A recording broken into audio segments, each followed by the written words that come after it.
What is going on, everybody? Welcome to the latest episode of Behind Enemy Lines, a Texas A&M sports podcast. I am your host, Tony Catalina from the Austin American-Statesman. Got a big week of action here and wanted to jump on and discuss it all. A&M basketball will be heading to Nashville on Thursday for the SEC basketball tournament. Obviously, they finished sixth, tied for fourth, shook out to be sixth place team in the tournament after an 11-7 conference slate there. Obviously, everything about Bucky McMillan and this team has felt like they've overachieved, and they have a chance to do that once again once they touch down in Nashville. Obviously, just starting there. Everything is super impressive. The fact that they've been able to get to this point, and by all intents and purposes, they're a NCAA tournament team. I think there is a good sense, a great sense, really, that they're going to be in March Madness in the field of 68, battling it out for an NCAA title. To do that in year one, right, is just absolutely remarkable. It is just a testament to what they are building, a testament to what they've been able to put together. And mind you, this is a team that lost their best player, Mackenzie Mbako, who, obviously is the highest rated recruit that has ever come out of Texas A&M or committed to Texas A&M. So with that, they rallied around Rashawn Agee, who became an all SEC third team selection this week. Super impressive. This is the team that has, I've said it once, I'll say it 1,000 times, has overachieved in so many ways. You got to be nothing but impressed by this group. So kind of looking at the field of SEC teams and what it could look like and where it could shake out. Looking at it, obviously Florida at number one. You got Alabama at number two. You got Arkansas at three, and you got Vanderbilt at four. They get two byes. Both of those teams will get double byes, and they will not have to step on the court until Friday. So that is the luxury for finishing one of the four best spots in the SEC. From there, you get the 5 seed, which is Tennessee, the 6 seed, which is Texas A&M, like we mentioned, the 7 seed, which is Georgia, and the 8th seed, which is Missouri. Those those 4 teams will not suit up and play until Thursday. They've earned the singular bye, which leads us to Wednesday is when the action kicks off and tips off officially. It will be number 9 Kentucky versus number 16 LSU at 12:30 Eastern, 11:30 Central. After that, once that game ends, it will be Mississippi State, the 13th seed, versus Auburn, the 12th seed. And from there, it will be Ole Miss, the 15th seed, versus Texas, the 10th seed. And the one that matters the most to A&M and the people who are listening to this podcast is number 11, Oklahoma, versus number 14, South Carolina. Now, looking at these two teams, those teams specifically, the Gamecocks and the Sooners there, both teams have been beaten by A&M. Oklahoma got beaten twice this year.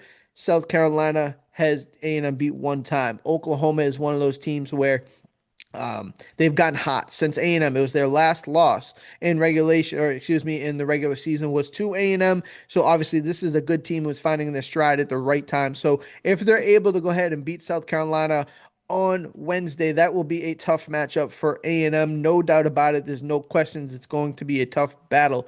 With that being said, so looking at the schedule and kind of how it breaks down, A&M will get the final game, which estimated to start about 9:30 Eastern, 8:30 Central on Thursday. They will play either South Carolina, Oklahoma. From there, you got to look at that and say if A&M were to win, right? Which they'd be favorite in it for in most cases they're going to be favored in that game, a 6 seed hosting a 14 or 11 seed, whatever the case may be there. The winner of that game will go on and play Arkansas for the Friday night's last game. So same time slot, same thing, except they would be against Arkansas. If A&M were fortunate enough to win that game and make themselves all the way to Saturday and make the weekend, which is the 14th, they will play the winner of Alabama and either Ole Miss, Texas, or Georgia, right? I mean, we're not going to project here what would it look like. We don't know. But the favorite, and if it goes chalk, it will probably be Alabama and Georgia if it goes chalk. Okay, I don't know how far of a run Ole Miss is going to have here. Texas is so streaky. I mean, Texas could beat Georgia, so there is a world where it is Alabama, Texas, and it could end up being, who knows, Texas versus Texas A&M if they were to beat Arkansas. But there are a lot of what ifs. There are a lot of maybes could happen here. So just looking at it, A&M is sitting here and we talked. I'm recording this on a Tuesday. We're able to talk to Bucky. We're able to talk to Rylan Griffin. We're able to talk to Rashawn Agee today. And it was a great conversation about just their mindset, right? They want to win the whole tournament. Everybody has said it. I mean, from every person that asked to every person who answered, the statement was clear that they want to win the SEC tournament. But what is very important here is that they don't have to, right? They don't have to.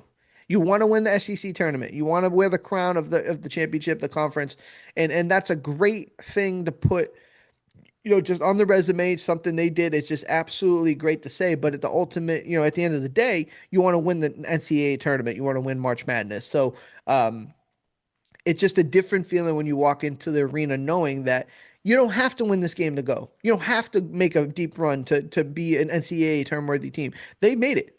11-7, finished tied for fourth in the best conference in basketball. You're an NCAA team. Where that shakes out, right? I think the biggest thing that comes out of this weekend in Nashville is just how far up the seeding rank they go, right? They're fringe in the 8, 9, 10 range. If they go one and done and say lose to South Carolina, Oklahoma, are they just a 10 seed, one of the middle pack, back end 10 seed? If they win a couple of games, do they push themselves to a 9, 8 seed?